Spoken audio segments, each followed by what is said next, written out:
Hello, this is H.C. Bailey, and welcome back to Let's Play Dragon Quest IV! Since last time, I've rearranged my party as I have listed in the video description, except for this Tiara, which I want to get another one for Alena there. So, alright, there we go. Now I've got everything I need, so let's just take a quick look at how I've arranged my party. I've listed it in the video description, so if you can't read this quickly enough or you don't want to pause, it's listed there. I've used all the seeds as I said so in the previous episode, so you know what?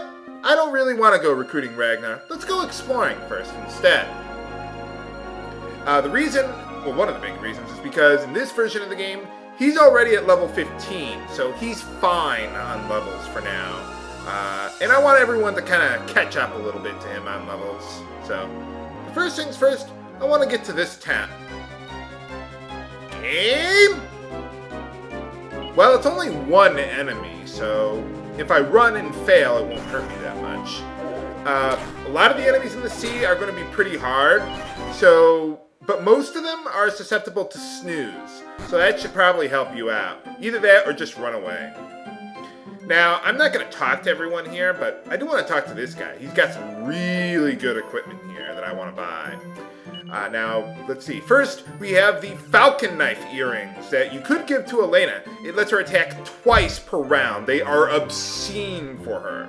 We also have the Dream Blade, which can hit an enemy and put them to sleep. Buy that if you're playing the NES version. It's really good.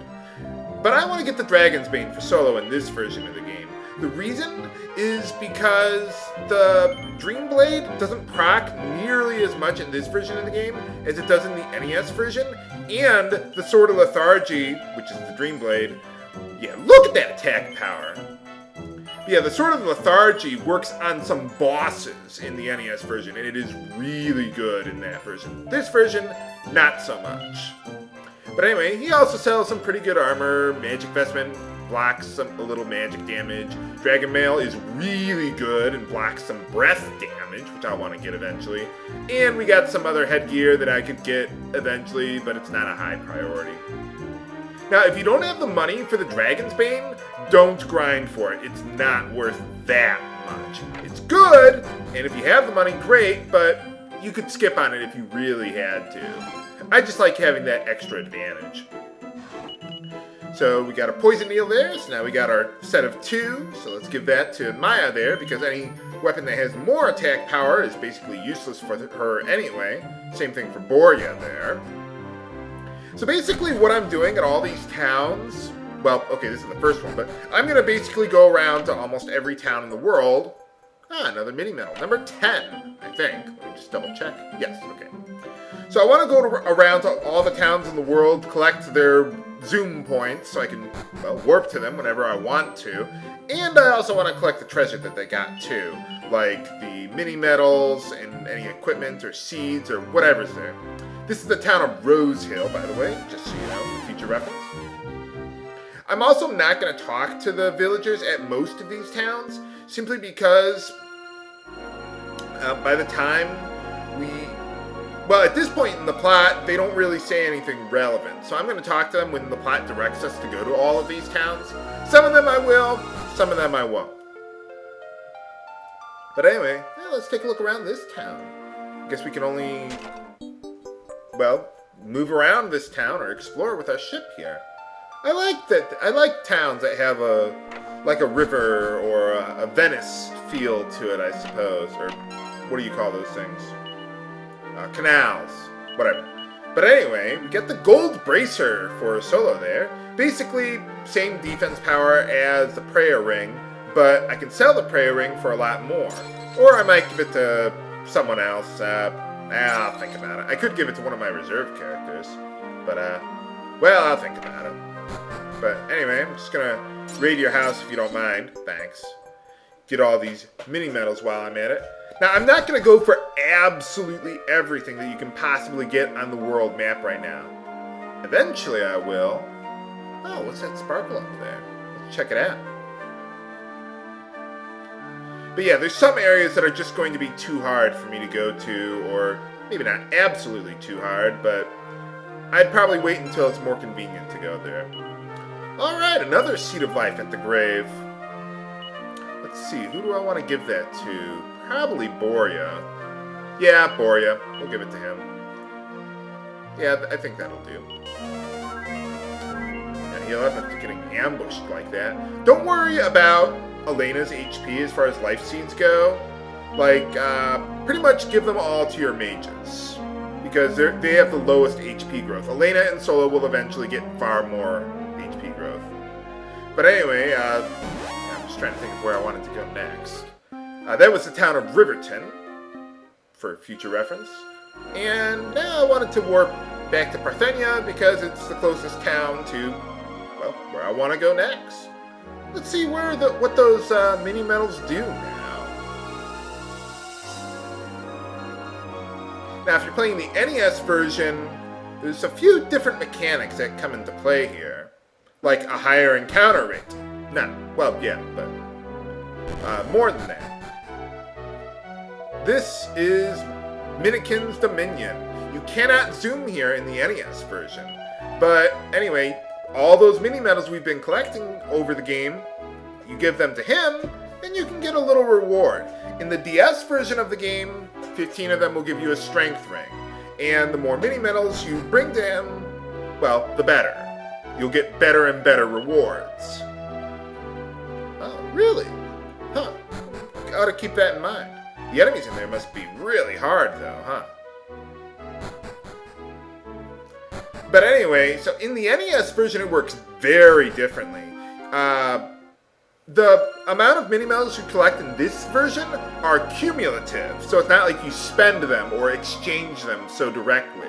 Whereas in the NES version, mini medals are basically like currency. You exchange 4 of them for like a hat of happiness, or 6 of them for a Sword of Miracles, and so on. If you're playing the NES version, absolutely get Swords of Miracles. They are so good. I'll go over that in this version later, but anyway, oh man, I think I'm going to need some more snooze help. But anyway, but all of these enemies are weak to snooze, so what I want to do is have everyone attack the Glugworms, or my melee fighters, and snooze the other 2 groups. But anyway, you saw how I brought in Meena from the reserves there. So that's one thing that I love about this game. It's amazing. Almost every character is useful in this game. And you don't have to bring in party members to get participation credit for the battle or anything like that. It's not like a game of Simon Says or anything. You just... Let's see, I'm bringing Maya there for bang. And, yeah, you don't want to use crack. Well, you could use Crackle on the ultraviolet rays, but they have a little more resistance to it. But anyway, so, yeah, you can just substitute in characters however you want, depending on the situation. So, like, if some enemies are more weak to ice, I might substitute Borya for Maya, so that way she can use her fire spells. Or if there's enemies who, like a lot of enemies, weak to snooze, I brought in both Meena and Borya. Or let's say you're fighting an enemy who is immune to snooze. You might want to bring in Kiryl for Dazzle. So I love how they do that. They split up the spells so much that each character has their own unique role and usefulness in the game. I love that. How many times have I said that in the past 3 minutes? Well, anyway. So set up my party back the way I had it before. And now we're back into Chapter 1 territory, Strathbale. I'm not going to talk to everyone here, but I just want to show you a quick little scene here that's kind of neat. Oh, well, let's check that out. Yeah, you can't get back here until Chapter 1. Isn't Travelers spelled with 1 L? Or maybe that's the British spelling, I don't know. Oh, hey, this is back at the town of Rose Hill. Hey, it's that poet guy from the village there. From back in Chapter 1, or the beginning of Chapter 5. Huh, so apparently he's a musician too. Huh, how sweet. He seems like a really nice guy. What the? It can't be. He was Psaro the whole time? He led the monsters to destroy my village! Who says that? What is wrong with you?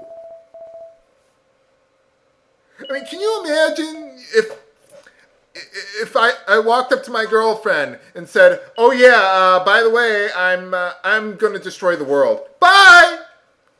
What the hell?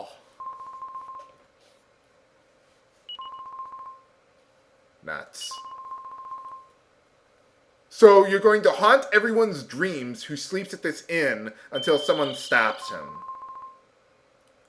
Well, I'll do the best I can, but I mean, he did kind of destroy my village, so I already have personal motivation invested in this. Well, okay, there you go. And they even had that in the NES version of the game, this cutscene. This was high-tech stuff back then. But can we put a stop to Psaro's evil plan?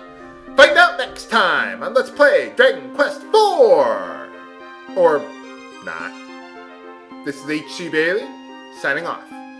Have a good day.